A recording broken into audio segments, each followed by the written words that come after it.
Hey everyone and welcome back to my vlog, and today's video mga amigos, magluluto tayo ng chicken wrap. So before we start mga amigos, please like, share, and subscribe sa aking YouTube channel, Amigos 2.0. Alright, so kanina mga amigos, pinapili ko yung anak ko kung anong klaseng luto ng chicken ang gusto niya. Pinapili ko siya ng grilled or yung fried chicken. So yung pinili niya is yung fried chicken mga amigos, na niluto ko naman sa air fryer kasi medyo tinatamad nga po ako mga amigos. Okay, so yung maging ingredients natin sa food trip natin ngayon mga amigos is we have yun nga yung niluto ko sa air fryer na chicken. May tortilla wrap tayo, carrots na request ng anak ko, yung cucumber, may sibuyas, meron tayong cheese, at saka yung salad mga amigos, okay? Ayan, may salad tayo. So yung salad na to is ready na po to mga amigos. Ayan, may lettuce, may cabbage, carrots, ayan. So halo-halo na yan mga amigos. Meron din tayong ketchup at saka yung mayo mga amigos, okay? So sisimulan na natin ngayon, and I hope may matutunan kayo sa video ko ngayon mga amigos. Pasensya na, nabubulol na naman tayo. Oh my god, kasi gutom na po tayo mga amigos, okay? So magsisimula na po tayo. Yan, kita po ba? Alright. So by the way, ang ituturo ko ngayon sa inyo mga amigos is pwede pang negosyo to, okay? Marami kayong matutunan nito kasi to be honest, dito lang po ako natuto sa UK kasi nga mahirap po palagi bili tayo sa mga restaurant. Kasi pag binili ko po doon sa restaurant mga amigo, good for one, nasa mga 10 pounds na po siguro, or nasa mga 800 or 700 pesos yata mga amigos. Pero yung 10 pounds naman mga amigos, kung ako mismo bibili sa grocery, is good for 3 to 4 persons na po yun. Diba? Mas nakakatipid po tayo. Okay, so sisimulan na po natin mga amigos. Ito yung wrap. And by the way, before you start mga amigos, maghugas po tayo ng kamay, okay? Then, iuna ko na po ilalagay yung cheese. And by the way, mahilig po ako sa cheese, pati yung anak ko. Ayan, lagyan natin ng 2 cheese. Unahin ko muna yung sa anak ko mga amigos para may pang dinner niya siya. Ayan. Okay. Baba lang natin ng konti. Ayan. Next, lagay natin yung cucumber. Makikita niyo po ba amigos? Ayan. Okay. So next is yung cucumber. Ayan. Arrange lang natin ng ganyan.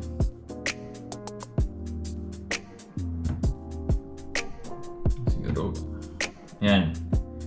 Lagyan natin ng chicken. Ayan. By the way, yung anak ko pala mga amigos, ayaw niya lagyan ng ketchup or mayo. So, optional naman yan, di ba? So, lagyan natin ng carrots.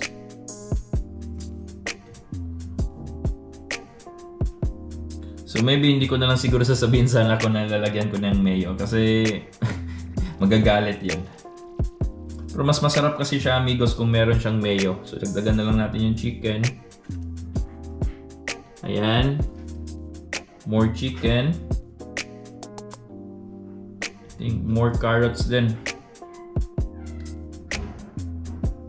More carrots. Kasi mahilig siya sa carrots. Ayan, papakita ko po sa inyo mga amigos, okay? Ayan po. Napakasimple lang na pwedeng pang negosyo na rin ito mga amigos. Tingnan natin. Ayan po.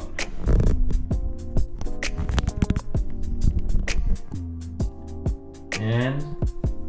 Alright, so balik muna natin mga amigos, okay? Pagpatuloy muna natin itong ginagawa natin. Ayan. Lalagyan ko na rin ito mga amigos kasi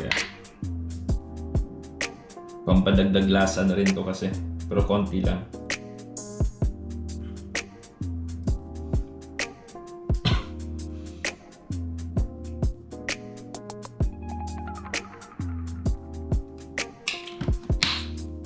Alright, tignan nyo naman po.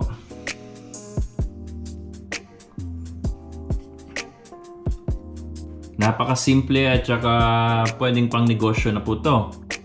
Di ba? And by the way mga amigos, masarap din to pag grilled yung grilled chicken yung gagamitin nyo. The best din to. Meron kayong beef, pwede rin yung beef. Gusto nyo yung pork, pwede rin yung pork mga amigos. So ito ipo-fold na po natin.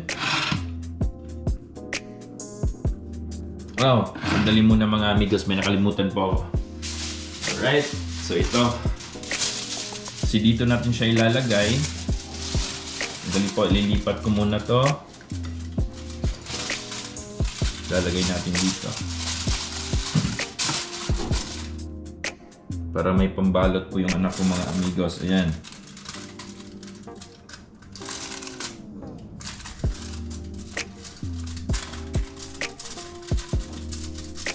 Ayan po.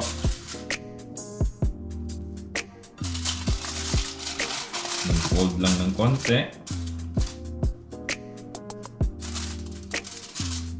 Ayan, at ready to eat na po to.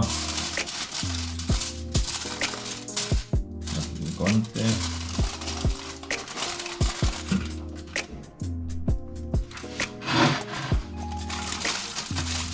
Ayan po mga amigos.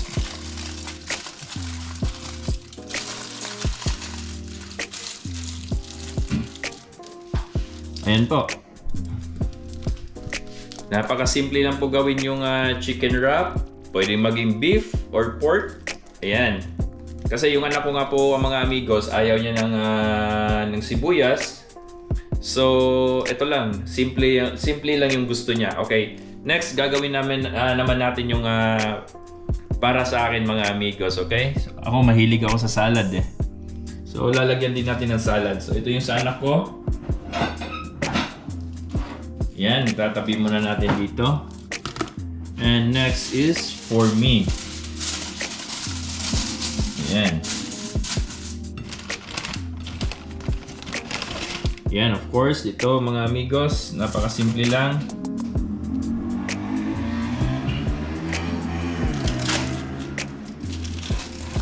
Then, maglagay tayo ng cheese.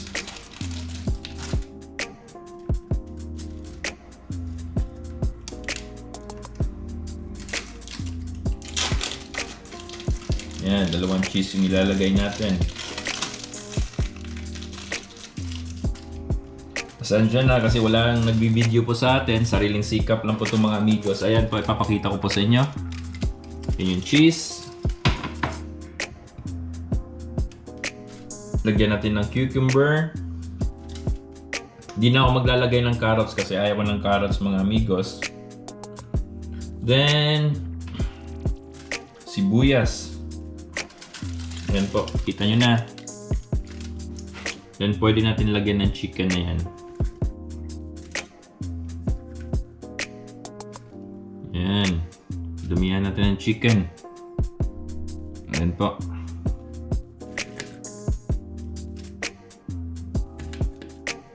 Okay. Yan. And pagkatapos, okay, lagyan na rin natin ng carrots mga amigos. Sige na. Kasi maraming sobrang carrots, sayang din. And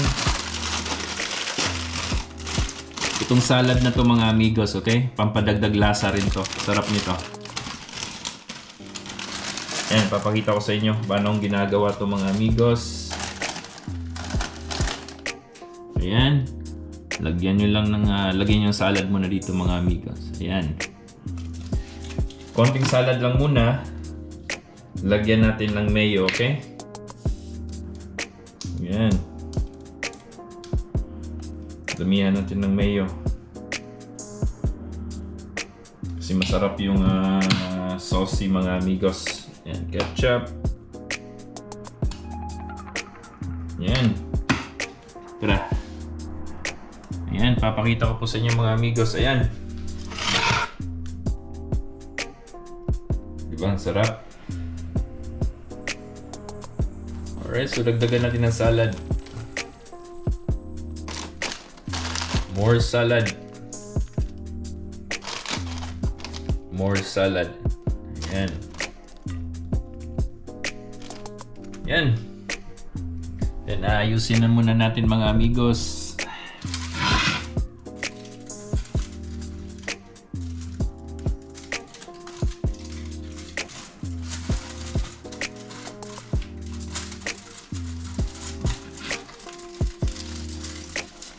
Napakasarap nito mga amigos. Yan, daming salad oh.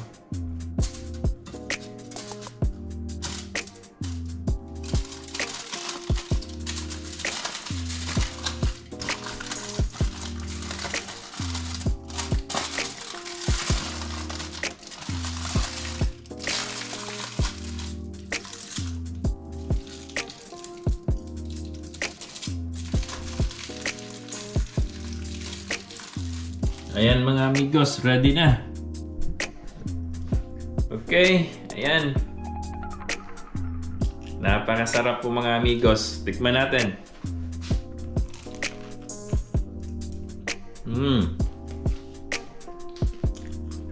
Sarap.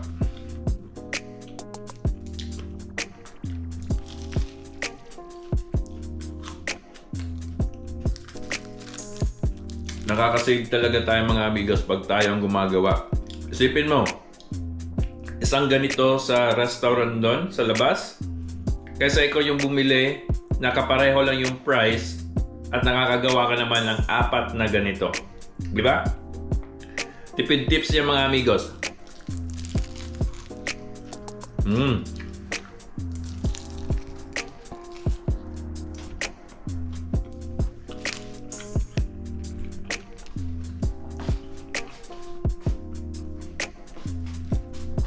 Alright mga amigos, thank you for watching. Don't forget to like and subscribe sa aking YouTube channel and pakishare nyo lang po mga amigos, and I hope itong video na to ay may natutunan kayo mga amigos. So ingat and see you sa aking next vlog mga amigos.